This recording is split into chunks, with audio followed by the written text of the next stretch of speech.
You're watching the evening edition of News on 2. I'm Adrian Sept.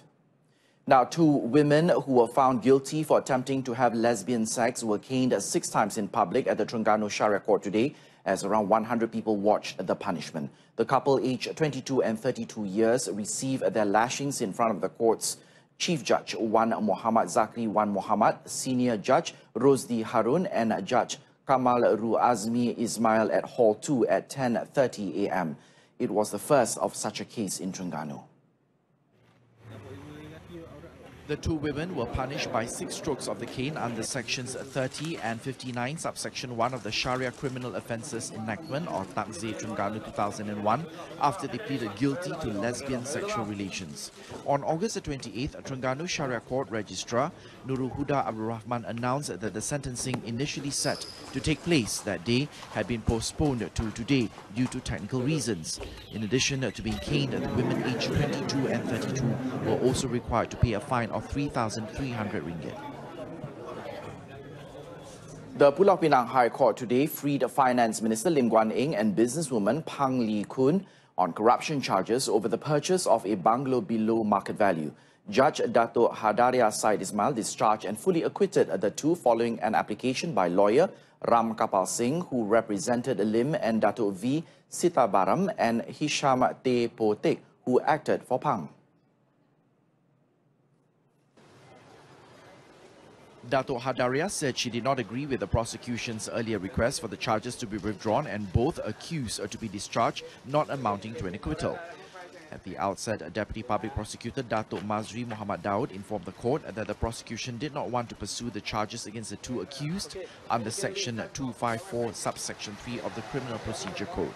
Dato' Mazri added that the prosecution had received representations from both the accused, and after a scrutiny, the prosecution withdrew the charges based on the requirements of the law under Section 254, where the provision amounts to a release without acquittal.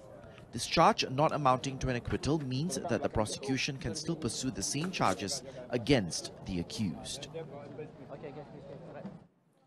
A mathematics teacher pleaded not guilty at the Kota Bharu Sessions Court today to molesting 2 pupils in May. The 42-year-old accused made the plea in front of Judge Ahmad Abbasli Barudin. According to the charge sheet, the accused had touched the bodies of the 12-year-old victims between 9 a.m. and 10:30 a.m. in May in a classroom at a primary school in Bachok, Kelantan. The accused was charged of committing the offence under Section 14, subsection A of the Sexual Offences Against Children's Act 2017, of which, if convicted, can be sentenced under Section 14 of the same Act, which carries a jail sentence of up to 20 years in whipping. The accused was represented by lawyer Rohizan Othman, who requested the court to lower the bail amount to as minimum as possible for each charge. She has also requested for the court to consider the condition of the victims, who were not traumatized by the incident, as well as an apology from the victim's family for lodging a police report. Deputy Public Prosecutor Nur Azlina Wati Muhammad Arshad, however, requested the court to reject the bail as the victims had been harassed by the accused. Bail was, however, allowed at 20,000 ringgit with 1 surety and has set 2nd of October for remention of the case.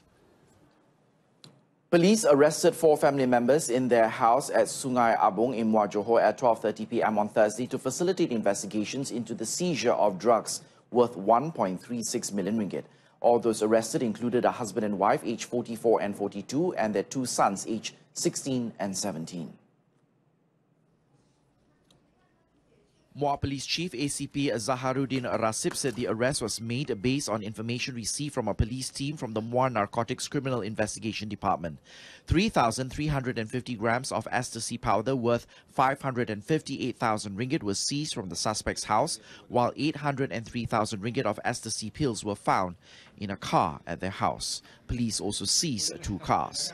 This brought the total amount of the items seized to 1.531 million ringgit.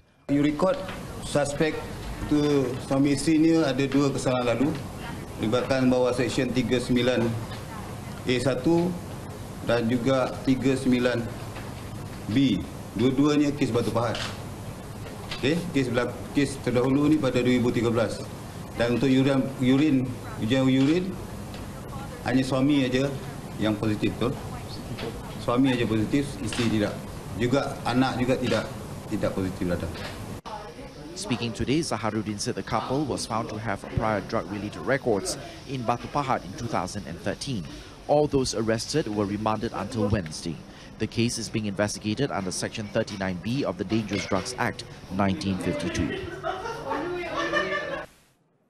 Police arrested a security guard in Ipoh for allegedly shooting a colleague over an argument over pay. The 52-year-old was arrested at his home in Kampong Palo in Bota at around 7:30 p.m. on Sunday. The suspect fatally shot Masri Panda on Friday at a pharmaceutical factory in Sri Iskandar.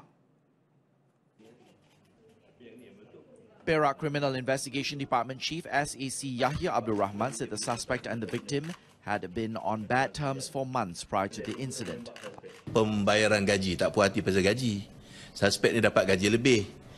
Yang si mati ni dapat gaji kurang. Jadi si mati ni tak puas hati, dia bising, komplain apa semua. Itulah menyebabkan suspek yang tembak ni mengeluarkan pistol dan menembak rakan dia. So itu fakta kes. Dengan tertangkapnya dan rampasan pistol ni, kita berjaya menyelesaikan kes bunuh ini dalam tempoh tak sampai 48 jam. A Walther PKK pistol and 49 bullets were recovered from the suspect and is believed to be the murder weapon. Police also found a Pietro Beretta Gardon pistol, a holster and 100 ball bearings during a raid during the day before the arrest. The suspect claimed it was needed for his job, but investigators determined that the factory did not assign firearms to its security personnel. The suspect has been remanded for 7 days starting today, and the case is now being investigated for murder under Section 302 of the Penal Code. A Form 3 student was detained with 4 others for road bullying in a special operations in Taman Rekreasi Sultan Abdul Aziz, Ipoh, Perak last night. In a statement today, Ipoh District Police Chief ACP Muhammad Ali Tambi said all those detained were aged between 15 to 43 years. ACP Muhammad Ali said the arrests were made for various offences, including under Section 42, subsection 1 of the Road Transport Act 1987 for riding motorcycles in a dangerous manner, as well as Section 15, subsection 1 of the Dangerous Drugs Act 1952. Police inspected a total of 103 vehicles and 114 individuals, including 13 women, during the raid, which was conducted between 6 p.m. to 11 p.m.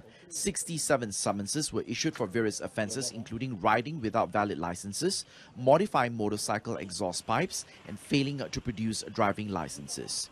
During the raid, police also seized 3 motorcycles that were modified. Meanwhile, ACP Muhammad Ali disclosed that police also discovered a motorcycle which was reported missing on August 24th during the raid.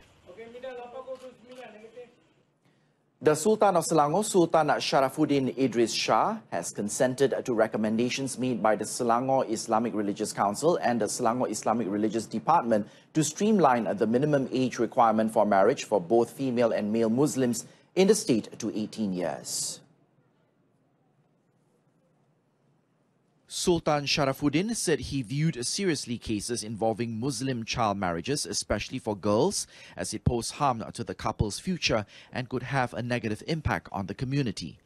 Antaranya dengan meletakkan beberapa syarat yang perlu dipatuhi oleh ibu bapa dan pihak berkenaan, seperti mendapat rekod aspek mental, jasmani, kesuburan, akhlak dan sosiologi, serta pengaturan kerelaan tanpa paksaan pemohon bagi memastikan perkahwinan mereka ini tidak akan mendatang kemudaratan. The Sultan of Selangor said this in his royal address while opening the second meeting of the first term of the 14th State Legislative Assembly sitting in Shah Alam, Selangor. Dato Sri Azmin Ali today confirmed an agreement has been reached to postpone the high-speed rail or HSR project to a future date without any compensation, and that the project would resume once the deferral ends. The Economic Affairs Minister said the consensus with his Singapore counterpart was reached last week after a series of meetings, and that an official agreement would be signed in the near future. Dato Sri Azmin, however, said there will be a penalty to pay if the project is cancelled. He added that during this postponement period, both governments would hold more talks on ways to reduce the cost of the multi-billion ringgit project.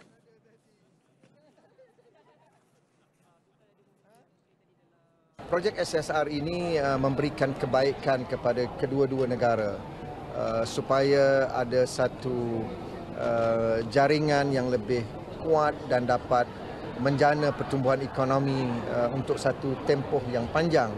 Namun keadaan ekonomi negara semasa tidak memungkinkan kita untuk meneruskan projek ini. He said this after attending the opening of the first session of the 14th Selangor State Assembly by the Sultan of Selangor, Sultan Sharafuddin Idris Shah in Shah Alam. Muhammad Zawawi Ahmad Mugni was officially sworn in as the Sungai Kandis Assemblyman at the second meeting of the first session of the 14th Selangor State Assembly in Shah Alam today. He took his oath of office at 10:05 a.m. in front of State Assembly Speaker Eng Su Lim. The swearing-in ceremony was held before the opening of the meeting, officiated by the Sultan of Selangor, Sultan Sharafuddin Idris Shah. Also present at the ceremony were the Tengku Permaisuri of Selangor, Tengku Permaisuri Norashikin, the Raja Muda of Selangor, Tengku Amir Shah, and Selangor Menteri Besar Amiruddin Syari. Muhammad Zawawi, 48, of PKR won the Sungai Kandis state by-election on August the 4th after defeating BN candidate Datuk Lokman Nur Adam and independent candidate K. Murthy with a majority of 5,842 votes. The state seat fell vacant following the death of incumbent Mat Shuhaimi Shafi'i from lymphoma cancer on July the 2nd. The internal conflict brewing in the ongoing PKR polls will not affect Pakatan Harapan's preparations ahead of the Sri Setia by-election. Speaking at a press conference at Pakatan Harapan's Operations Centre in Kelana Jaya, its candidate Halimi Abu Bakar said Pakatan Harapan's machinery is already in place and is working towards ensuring victory. However, when pressed for more information on the polls' rivalry, Halimi refused to elaborate.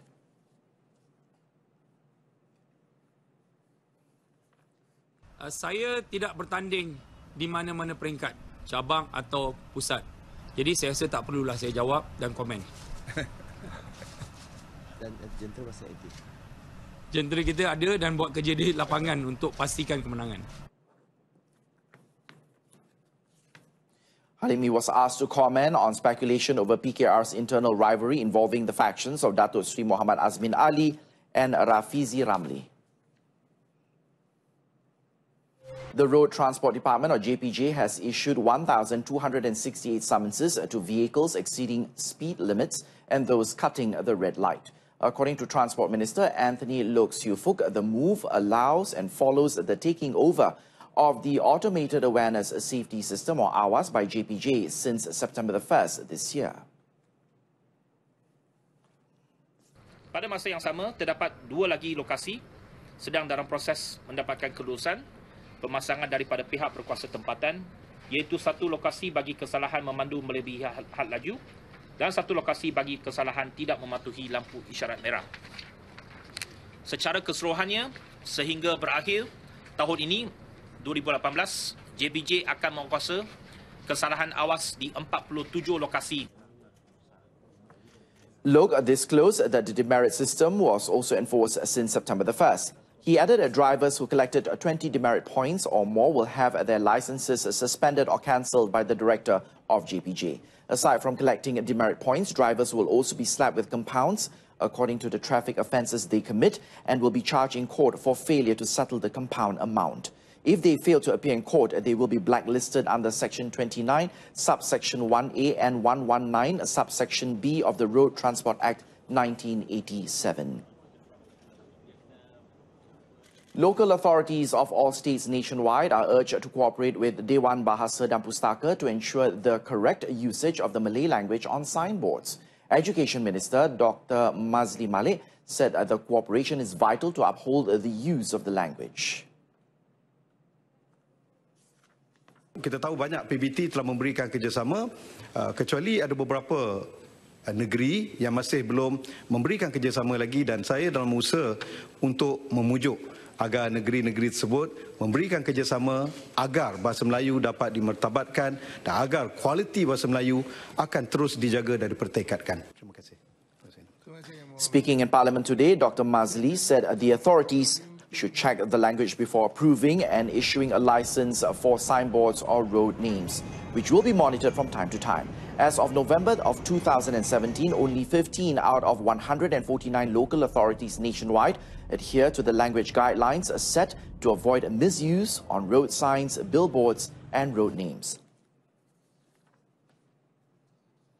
Now, the level of obesity and non-communicable diseases in the country is on the rise and is at a critical stage at this point. The National Health Morbidity Survey 2017 had revealed an alarming finding that 1 in 2 Malaysians is overweight. According to Health Minister Dr. Zulkifli Ahmad, the survey also revealed that 17.5% suffered from diabetes, 30.3% had hypertension, and a further 47.7% recorded high cholesterol levels in the blood. Beberapa langkah serta strategi bagi mengurangkan kadar obesiti mengikut beberapa setting, ya, yang ada 4 setting di sana. Pertama, fasiliti kesihatan atau community. Kedua, institusi atau dan sekolah. Ketiga, tempat kerja. Dan keempatnya, industri makanan dan minuman. The measures taken to curb the problem have been outlined in the National Strategic Plan for Non-Communicable Diseases 2016 to 2025 and the National Physical Activity Strategic Plan 2016 to 2025. The Ministry of Rural Development will work together with the Department of the Orang Asli Development regarding the process of gazetting Orang Asli villages nationwide. Rural Development Deputy Minister R. Sivarasa said the process of measuring and gazetting the villages will be sped up in the interest of curbing encroachment issues. Tahap pengukuran dan tahap pewartaan kawasan-kawasan perkampungan ini memang agak rendah, ya.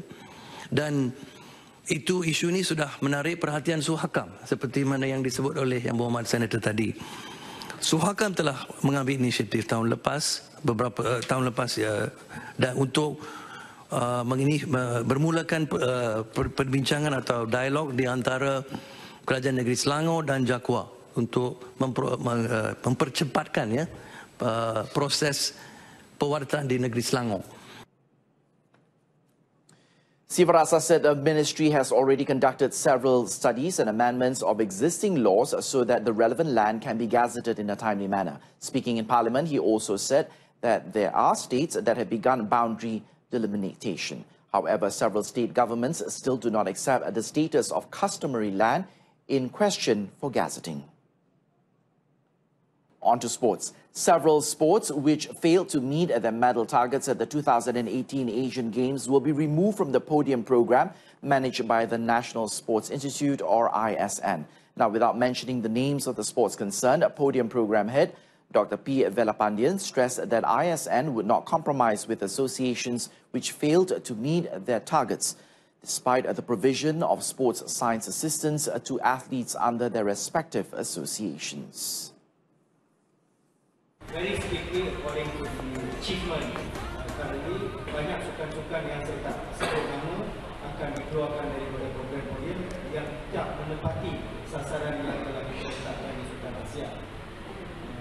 So jadi we need time to sit down and review bersama-sama dengan Majlis Sukan Negara, dengan KBS, OCM to make sure that pencapaian kita akan lebih baik. In this regard, Dr. Velapandian stressed that the program would be continued to assist Malaysia clinch a gold medal at the 2020 Tokyo Olympics. The podium performance is an initiative of the Youth and Sports High Performance Plan launched by former Youth and Sports Minister Khairi Jamaluddin in 2016. It is to realize Malaysia's first gold medal in the 2020 Tokyo Olympics, apart from emerging amongst the top 10 group of countries in the 2018 Asian Games and Commonwealth Games. And that item concludes this evening's edition of News on 2. In our top story, 2 women caned under Islamic law for lesbian sex.